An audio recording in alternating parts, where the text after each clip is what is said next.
अगर मैं तुमसे पूछूं तुम कहाँ हो, तुम क्या बोलोगे? यहीं कहीं, एक बिल्डिंग के पास? कंफ्यूजिंग है ना? तो एग्जैक्ट लोकेशन कैसे बताएंगे? आज हम सीखने वाले हैं एक सुपर पावर, कोऑर्डिनेट्स। कोऑर्डिनेट्स एक ऐसा सिस्टम है जो हमें एग्जैक्ट पोजीशंस बताने में हेल्प करता है, चाहे वो मैप हो, गेम हो या रियल लाइफ। तो कोऑर्डिनेट सिंपल लैंग्वेज में अगर हम समझे तो वो नंबर्स हैं जो हमें बताते हैं एग्जैक्ट पोजीशन किसी पॉइंट का। सपोज इस रियल लाइफ एग्जांपल से हम समझते हैं। इमेजिन करो एक सिटी है जो कि स्क्वायर्स में डिवाइड है, जैसे ये दिखाया हुआ है। अगर हमने लाइब्रेरी, जो ये वाले पॉइंट से रिफ्लेक्ट कर रहा है, इसकी एग्जैक्ट पोजीशन बतानी है, तो हम क्या बोलोगे आप? कि पहले आप 3 स्टेप्स राइट जाओ, ठीक है, 1 2 3। फिर 3 स्टेप्स ऊपर जाओ, 1 2 3। तो लाइब्रेरी की पोजीशन आ गई। तो library is at 3 3, 3 columns from left and 3 rows up. तो चलो अब इसको ग्राफ पे समझते हैं। ये होता है हमारा एक्स एक्सिस और ये होता है हमारा Y axis. X axis is the horizontal axis and Y axis is the vertical axis. तो जीरो से राइट साइड पे जो एक्स की वैल्यूज है वो पॉजिटिव रहती है, जैसे 1 2 3 4। और जीरो से लेफ्ट साइड पे एक्स की वैल्यू नेगेटिव रहेगी, जैसे -1 -2 -3 -4। सेम वे ये वाई एक्सिस है, वर्टिकल एक्सिस। तो जीरो से अबव जो रहेगा वो वाई पॉजिटिव होगा, जैसे 1 2 3 4। और जीरो से जो नीचे रहेगा वो नेगेटिव होगा y की वैल्यू, दैट इज -1 -2 -3 -4। तो जो सबसे पहला नंबर कोऑर्डिनेट में हमें लिखना है वो x की वैल्यू लिखनी है। अगर हम राइट साइड जाएंगे तो x पॉजिटिव रहेगा, y साइड जाएंगे तो नेगेटिव रहेगा। तो पहली वैल्यू x की वैल्यू होगी। सेकंड जो नंबर होगा वो y की कोऑर्डिनेट रहेगा। अगर हम ऊपर जाएंगे तो y पॉजिटिव लिखेंगे और नीचे आएंगे तो y नेगेटिव लिखेंगे। जैसे अगर इस पोजीशन में बताना है तो हम x में राइट में जा रहे हैं, तो सबसे पहले हमें x लिखना है। तो राइट में 1 2 3 स्टेप्स हम जाएंगे तो पॉजिटिव रहेगा। और अब बाई की तरफ है, ये ऊपर की तरफ है, तो पॉजिटिव वैल्यू रहेगी बाई। तो 1 2 स्टेप्स हम ऊपर जाएंगे तो 3 और 2 आ जाएगा। सिमिलरली अगर हम इसमें देखेंगे, इस पोजीशन की हमें कोऑर्डिनेट्स लिखने हैं, तो सबसे पहले हम एक्स का लिखेंगे 1 2। फिर वाई नीचे जा रहे हैं इसीलिए वाई की वैल्यू नेगेटिव हो जाएगी, 1 2 3। तो -3, 2 और -3, X is 2 and Y is -3। क्यों? एक्स पॉजिटिव है, राइट साइड पे है जीरो से, और वाई वर्टिकल एक्सिस पे नीचे जा रहे हैं हम, इसीलिए माइनस में है। सिमिलरली इस ग्रीन पॉइंट की जो वैल्यू है वो -2 3 रहेगी, और जो पर्पल वाले की है उसकी वैल्यू -3 -2 रहेगी। अगर इसमें कुछ भी कंफ्यूजन हो प्लीज कमेंट में। तो उसके बाद जो है कोऑर्डिनेट्स जो है, अगर हम इस पे देखते हैं, अब बताओ इसमें पार्क की पोजीशन बताओ मुझे क्या रहेगी। पहले हमने किसकी वैल्यू लिखनी है? एक्स की वैल्यू लिखनी है, तो 1 2 3। तो सी पॉइंट हमने यहाँ पे लिख दिया, और फिर हमने वाई की वैल्यू लिखनी है, ऊपर जा रहे हैं 1 2 3, तो सी और 3। अब ग्राफ पेपर में अगर हमें यहाँ पे इस पॉइंट की वैल्यू देनी है, तो सबसे पहले एक्स पॉजिटिव रहेगा, राइट साइड पे जा रहे हैं 1 2 3। वाई भी पॉजिटिव है क्योंकि अब जाना है हमें 1 2, तो 3 और 2। तो ये कोऑर्डिनेट्स अभी तक समझ आ गया है कैसे लिखना है। सबसे पहले एक्स की वैल्यू लिखनी है और फिर हमें वाई की वैल्यू लिखनी है। अब सबसे इंटरेस्टिंग पार्ट आता है कि ये आइडिया शुरू कहाँ से हुआ। ये जो कोऑर्डिनेट का सिस्टम का आइडिया है, बहुत लोग समझते हैं कि मॉडर्न कॉन्सेप्ट है, लेकिन सच क्या है? ये आइडिया एंशियंट इंडिया से शुरू हुआ। जैसे कि Sindhu Saraswati civilization about 2500 BCE में, वहाँ की जो सिटीज थी एकदम ग्रिड पैटर्न में बने होते थे, जैसे कि आप इस पिक्चर में देख रहे हो। जो रोड्स हैं वो स्ट्रेट होती थी, नॉर्थ साउथ ईस्ट वेस्ट। तो लोग जो है डिस्टेंस काउंट करके एग्जैक्ट जगह पर पहुंच जाते थे, मतलब बिना नाम के भी लोकेशन बता सकते थे। यही तो बेसिक आइडिया होता है कोऑर्डिनेट्स का, राइट? अब ये सोचो कि जो ये आइडिया था इतना पावरफुल था कि ये सिर्फ इंडिया तक लिमिटेड नहीं था, धीरे धीरे ये दुनिया भर में स्प्रेड हो गया। और ये आइडिया इतना इंपॉर्टेंट क्यों है? क्योंकि इन नंबर्स की वजह से हम प्लेसेस को लोकेट कर सकते हैं बहुत से फील्ड्स में।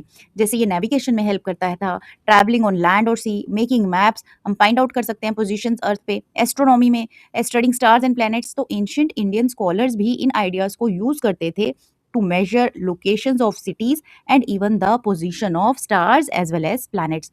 So now let's see what is the great contribution of our Indian mathematicians like Aryabhatta ji and Brahmagupta ji. Aryabhatta जी एक ग्रेट इंडियन मैथमेटिशियन और एस्ट्रोनॉमर थे। उन्होंने क्या किया? उन्होंने नंबर्स और कैलकुलेशंस को इजी बनाया।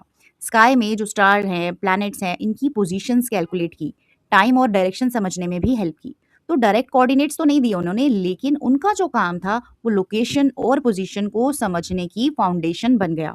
सिंपल वर्ड्स में कहें तो उन्होंने हमें सिखाया कैसे मैथ्स का यूज करके पोजीशन समझ सकते हैं। अब आते हैं ब्रह्मगुप्ता जी पर। ब्रह्मगुप्ता जी ने भी बहुत इंपॉर्टेंट रोल प्ले किया। उन्होंने इंट्रोड्यूस किया ज़ीरो और नेगेटिव नंबर्स। अब सोचो कोऑर्डिनेट सिस्टम में ओरिजिन होता है 0 0 मतलब x की वैल्यू भी 0 होती है और y की वैल्यू भी 0 होती है। लेफ्ट साइड में नंबर्स नेगेटिव होते हैं। तो अगर 0 और नेगेटिव नंबर्स नहीं होते तो कोऑर्डिनेट सिस्टम कंप्लीट ही नहीं होता। इसीलिए ब्रह्मगुप्ता जी का कंट्रीब्यूशन गेम चेंजिंग था। तो शॉर्ट में याद रखो, आर्यभट्टा जी ने कैलकुलेशंस और पोजीशन समझने की बेस दी और ब्रह्मगुप्ता जी ने जीरो और नेगेटिव नंबर्स दिए। इन दोनों के बिना आज का कोऑर्डिनेट सिस्टम पॉसिबल ही नहीं था। तो आज का जो मॉडर्न सिस्टम में क्या है, हम इसमें यूज करते हैं मैप्स में, जीपीएस में, गेम्स में, नेविगेशन में, स्पेस साइंस में और भी बहुत सारी चीजों में। अब तक हमने देखा कि जो कोऑर्डिनेट्स का आइडिया है वो एंशिएंट इंडिया में स्टार्ट हुआ। लेकिन क्वेश्चन ये है, ये आइडिया सिर्फ इंडिया तक ही लिमिटेड रहा या पूरी दुनिया में फैल गया?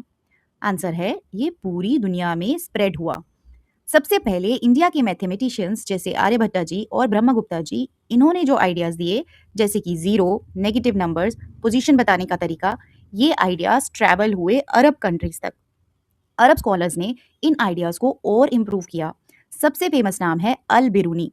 इन्होंने सिटीज की एग्जैक्ट लोकेशन फाइंड आउट करने की कोशिश की, अर्थ को मेजर किया, डिफरेंट प्लेसेस के कोऑर्डिनेट्स कैलकुलेट किए। मतलब कोऑर्डिनेट्स अब रियल वर्ल्ड मैपिंग में यूज होने लगे। अब सोचो पुराने टाइम में सेलर्स समंदर में कैसे डायरेक्शन फाइंड करते होंगे। उन्होंने यूज किया एक टूल, एस्ट्रो लैब। इससे स्टार्स की पोजीशन देखी जाती थी, डायरेक्शन और लोकेशन फाइंड की जाती थी। यहाँ से कोऑर्डिनेट्स का यूज स्काई और नेविगेशन में भी होने लगा। फिर आए एक और great mathematician, Omar Khayyam. Algebra problems को ज्योमेट्री से इन्होंने सॉल्व किया, शेप्स और पॉइंट्स का यूज किया। यानी कोऑर्डिनेट्स का अब मैथ प्रॉब्लम सॉल्व करने में भी यूज होने लगा। फिर ये आइडिया यूरोप तक पहुंचा और एंट्री हुई एक जीनियस की, रेने डिकार्ट। उन्होंने कहा किसी पॉइंट को सिर्फ दो नंबर से शो कर सकते हैं और यहाँ से बना कार्टेशियन कोऑर्डिनेट सिस्टम। तो आज के समय में हम यूज करते हैं।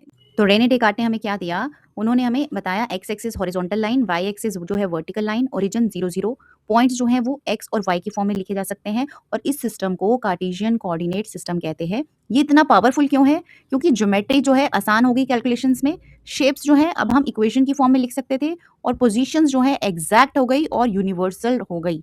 तो this idea connected algebra, geometry as well as real life. और कोऑर्डिनेट्स जो हैं आज के टाइम में हम मैप्स में लैटिट्यूड लॉन्गिट्यूड की फॉर्म में यूज़ करते हैं, जीपीएस जैसे कि गूगल मैप्स में, वीडियो गेम्स में यूज़ करते हैं, स्पेस साइंस में यूज़ करते हैं। तो आज कोऑर्डिनेट्स हर जगह हैं। तो ये आइडिया जो है, journey of this idea started from India, जहाँ पे नंबर्स और मेजरमेंट से स्टार्ट हुआ। फिर ये अरब वर्ल्ड में गया जहाँ पे एस्ट्रोलैब जैसे इंस्ट्रूमेंट्स का वो हुआ। फिर उमर खयाम ने ज्योमेट्रिक और अलजेब्रा को स्ट्रॉन्गर आइडिया बनाया। Then it shifted to Europe. Europe में क्या हुआ, एक सिस्टम बनाया गया जहाँ पे एक पॉइंट जो है दो नंबर से रिप्रेजेंट किया और उसके बाद ये आज मॉडर्न वर्ल्ड में यूज़ हो रहा है। तो कोऑर्डिनेट्स का आइडिया इंडिया से स्टार्ट हुआ और आज जो है हम कार्टेशियन कोऑर्डिनेट सिस्टम के नाम से इसको जानते हैं। इमेजिन करो तुम एक नए घर में शिफ्ट हुए हो। उस घर का जो रूम है वो बहुत बड़ा है और तुम्हें समझ ही नहीं आ रहा कि कौन सी चीज़ कहाँ है, बेड कहाँ है, डोर किधर है, बाथरूम कितनी दूर है। एग्जैक्टली यही प्रॉब्लम रियान को आ रही थी। वो कंफ्यूज था, हर चीज़ ढूंढने में उसे टाइम लग रहा था। तब उसकी सिस्टर शालिनी ने सोचा इसको सिंपल वे में कैसे समझाऊं। तो शालिनी ने क्या किया, उसने रूम के फ्लोर पर एक ग्रिड बना दिया, बिल्कुल ग्राफ पेपर जैसा।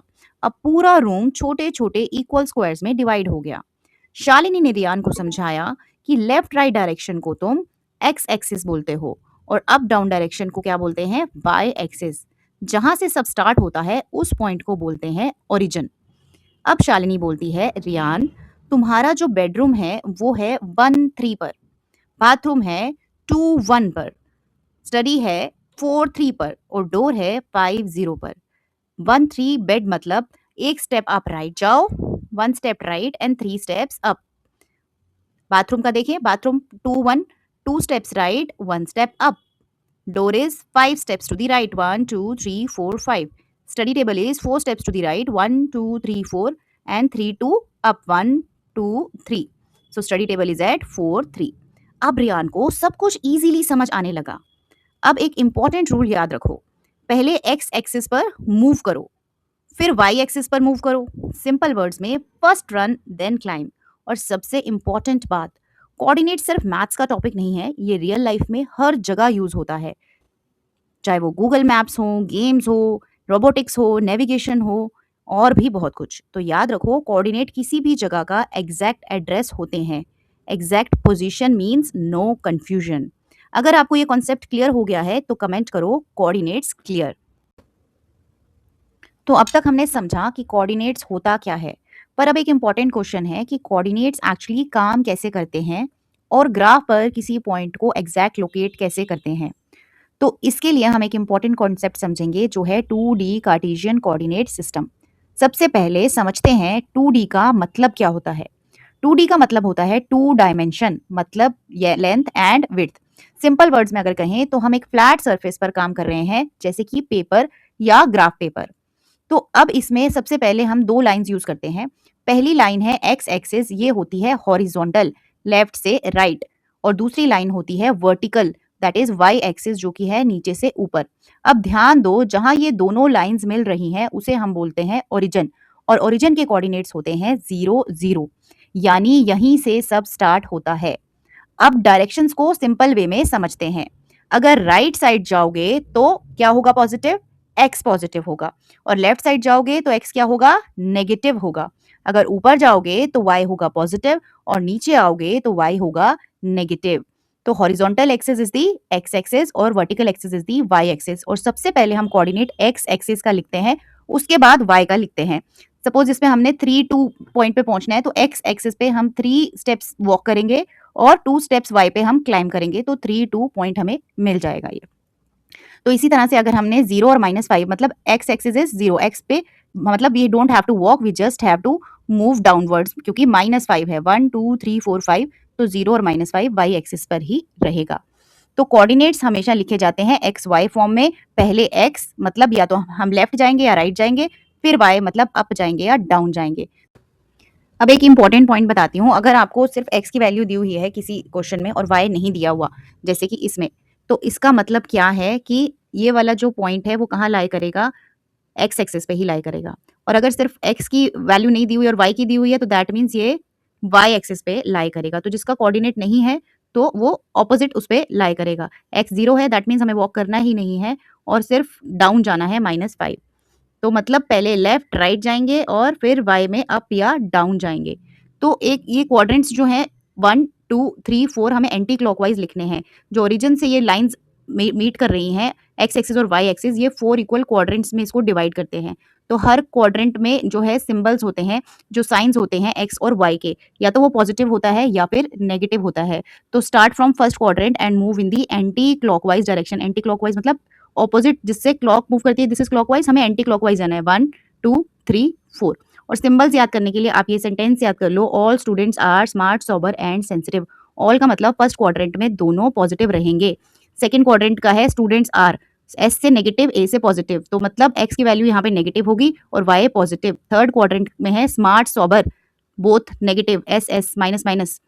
And fourth quadrant and sensitive means x की वैल्यू पॉजिटिव होगी और वाई का जो कोऑर्डिनेट है वो नेगेटिव वैल्यू होगा। तो इजी रूल है, right left up down, plus minus. तो आपको ये सारा रिमेंबर करना है, use logic numerics together and you will never forget. Now let's start exercise set 1.1 question. Figure 1.3 shows Ryan's room with points O A B C marking its corner. इस figure में जो O A B और C points हैं ये Ryan के room के corners हैं। The x and Y axis are marked in the figure. और जो एक्स एक्सिस है, जो हॉरिजॉन्टल एक्सिस है, और वाई एक्सिस वर्टिकल एक्सिस, ये भी दिए गए हैं। Point O is the origin, और O ओरिजिन हमेशा पता है हमें, कोऑर्डिनेट 0 0 होते हैं, ये भी दिया हुआ है। Referring to the figure answer the following questions. हमें ये क्वेश्चंस के आंसर बताओ कि if D1 R1 represents the door, ये D1 और R1 अगर डोर रिप्रेजेंट कर रहा है रियान के रूम का, how far is the door from left wall. ये राइट वॉल है तो ऑपोजिट क्या होगी उसकी? लेफ्ट वॉल होगी। और वाई एक्सिस हमारी क्या है? लेफ्ट वॉल दिया भी हुआ है, from the left wall Y axis of the room. Second question हमें बताना है how far is the door from X axis, और एक्स एक्सिस से कितनी दूरी है उसकी। तो पहला क्वेश्चन है हमारा, सबसे पहले हम D1 R1 जो है रिप्रेजेंट कर रहा है डोर, तो हम D1 के वैल्यू लिख देंगे, क्या है? x की वैल्यू इसमें क्या है? 8, और y क्या है? 0। तो हम लिख देंगे D1 इज 8 0, और R1 की हमें वैल्यूज दी हुई है 11.5 और 0, और यहाँ से हम देख भी सकते हैं। तो हमें डिस्टेंस निकालना है वाई एक्सिस से। जब किसी एक्सिस से निकालना हो, एक्स एक्सिस से मतलब हमें वाई एक्सिस से यहाँ पे निकालना है, तो मतलब हमें एक्स के कोऑर्डिनेट्स देने होंगे। यहाँ पे एक्स के कोऑर्डिनेट्स क्या है, 8 और 11.5। तो हमें पता है, तो door starts at 8 unit and ends 11 unit, therefore the door is 8 units to 11.5 units away from the left wall. तो अब नेक्स्ट क्वेश्चन हमारा क्या है, how far is the door from X axis. X axis से हमें पता है कि अगर एक्स एक्सिस से पूछा तो हमें वाई के कोऑर्डिनेट लिखने हैं। यहाँ पे वाई के दोनों कोऑर्डिनेट हमारे क्या है, 0 0। तो हमारा वाई का कोऑर्डिनेट क्या आ जाएगा, 0 आ जाएगा। तो door is 0 units away from X axis. तो हमेशा याद रखना, अगर वाई एक्सिस से कोई डिस्टेंस पूछा है, वहां पे हमने एक्स के कोऑर्डिनेट्स लिखने हैं, और अगर एक्स एक्सिस से कहीं डिस्टेंस लिखना है तो वहां हमें वाई के कोऑर्डिनेट्स लिखने हैं। Next question is what are the coordinates of D1। ये लास्ट क्वेश्चन में हम ऑलरेडी कर चुके हैं। D1 के कोऑर्डिनेट है 8 और 0। अब नेक्स्ट क्वेश्चन है, if R1 is the point 11.5 और 0, R1 हमारा कहाँ पे पॉइंट है, 11.5 और 0, how wide is the door. Width निकालनी है हमने। विड्थ निकालने के लिए हमें क्या है, D1 और R1 हमारे पॉइंट्स थे डोर के। पहले हम इनकी वैल्यूज लिखेंगे, ये 8 0 11.5 और 0, और फिर हम विड्थ निकालने के लिए क्या करेंगे, दोनों को सब्ट्रैक्ट करेंगे। D1 8 0, R1 11.5 और 0, विड्थ होगा डिफरेंस इन एक्स कोऑर्डिनेट्स जो कि आ गया 3.5। तो डोर की विड्थ आ गई 3.5। तो क्वेश्चन नेक्स्ट है, if a person in a wheelchair wants to enter the room. अगर कोई इंसान व्हील चेयर पे बैठ के इस रूम में एंटर करना चाहता है, विल ही और she be able to do so easily. क्या वो आराम से ये कर पाएगा? यस, वो कंफर्टेबली इस विड्थ से आराम से व्हील चेयर के साथ एंटर कर पाएगा। Next question is, if B1 is 0 और 1.5, 0 और 1.5 ये B1 पॉइंट है हमारा, और B2 है 0 और 4। दिस B1 और B2 ये पॉइंट्स बताया है। Represent the end of bathroom door. तो बाथरूम डोर यहाँ पे खत्म हो रहा है। If the bathroom door is narrower और wider than the room door. अब रूम डोर हमने निकाल लिया, 3.5 यूनिट्स हैं। अब सेम वे में इसकी भी हम विड्थ निकालेंगे, इन दोनों को सब्ट्रैक्ट करेंगे, और जो वैल्यू आ रही है हमारी 2.5 आ रही है। B1 हमने वैल्यू लिखी, विड्थ ऑफ द डोर कैसे निकालेंगे, 4 माइनस 1.5 जो कि आ गई 2.5। तो बाथरूम की डोर की विड्थ है 2.5, रूम की डोर की ऑलरेडी हम 3.5 निकाल चुके थे। So bathroom door is narrower than the room door. तो यहाँ पे हमारा एक्सरसाइज सेट 1.1 कंप्लीट होता है। और अभी तक जितना भी हमने पढ़ा है उसको आपको एक बार रिवाइज करना है, प्रैक्टिस करना है घर पे। So keep learning, keep practising, keep growing. Like, share and subscribe until we meet again. Thank you.